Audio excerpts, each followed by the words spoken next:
Assalamu alaikum. This is Muhammad with Mashriq.Tv. The news, first news today that we are sharing with you is about the U.S. Charge Day affair in Afghanistan. Mr. Wilson, who says that U.S. expects meaningful fight against corruption in Afghanistan. The Charge Day affair said that since many years, corruption has been one of the major issues in many government departments in Afghanistan, especially where the U.S. is giving in a lot of aid. A lot of corruption is being done there.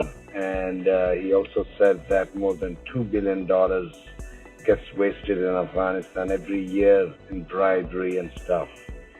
And he said that this is one of the reasons why the money which the U.S. gives for helping the poor people in Afghanistan doesn't reach them, because it's the middlemen who come and they take away the money.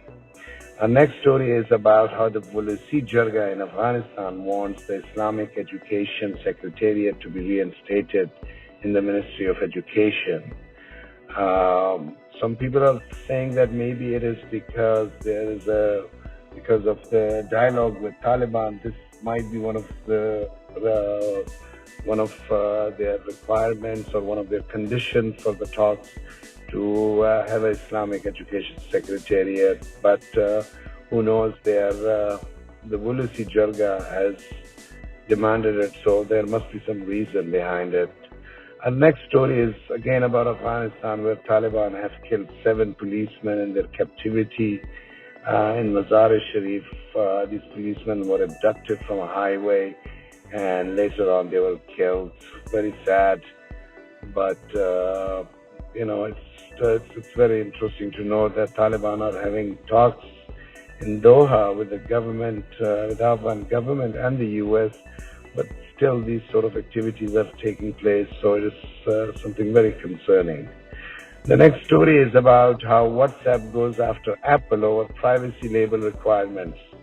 So basically, Apple is requiring, I don't know how many of you know that WhatsApp is basically something which is owned by Facebook.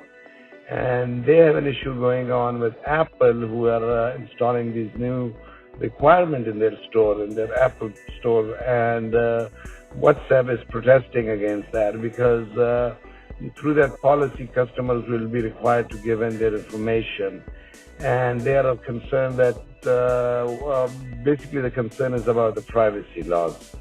But because they are two big tech giants, we thought maybe we should share it with our readers. Another interesting story is about Pakistan rejecting U.S. designation on religious freedom. Yesterday, the U.S. State Department had basically placed Pakistan on this religious freedom thing,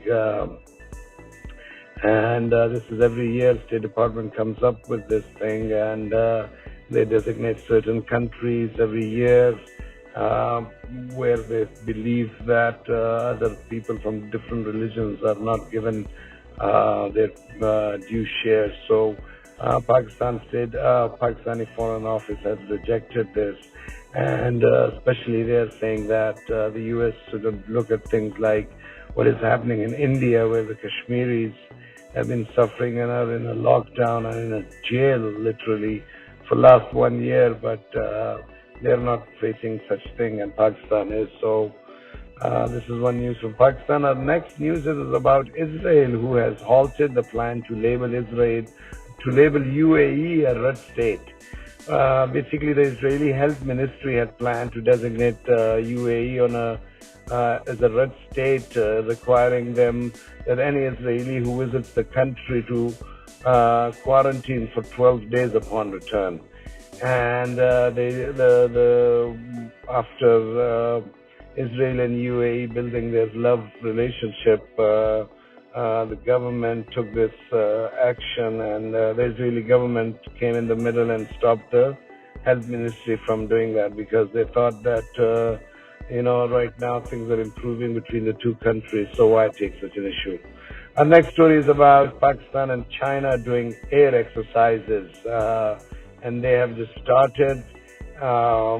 Pakistan and China, who are becoming very close, have continuously been doing different sort of exercises, and this exercise is named as Shaheen 9, and it is being held at an operational base, and the contingent of the People Liberation Army Air Force, comprising combat pilots, air defense controllers, and technical ground crew, is participating in the exercises. Again, it basically shows that China and Pakistan are becoming very close, and these exercises, of course, are conducted at a time where China is also busy with India. They have border issues. Our next story is about President Erdogan, who says that EU sanctions would not have big impact. Turkey's president on Wednesday dismissed the prospect of potential EU sanctions, saying such a move would not be Ankara's concern. So EU is basically annoyed with Turkey, and President Erdogan is saying that it does not really matter if they put Turkey on sanctions. It does not make a big difference. But this issue really has to do with Turkey's stand with Azerbaijan, and that has annoyed many people. Of course, its close ally Russia as well, but now they have their joint forces there, and they're taking care of things in Azerbaijan. So this is it for now, and hopefully you enjoyed our news. If you have any queries, please email us at info@Mashriq.Tv. Thank you very much, and assalamu alaikum.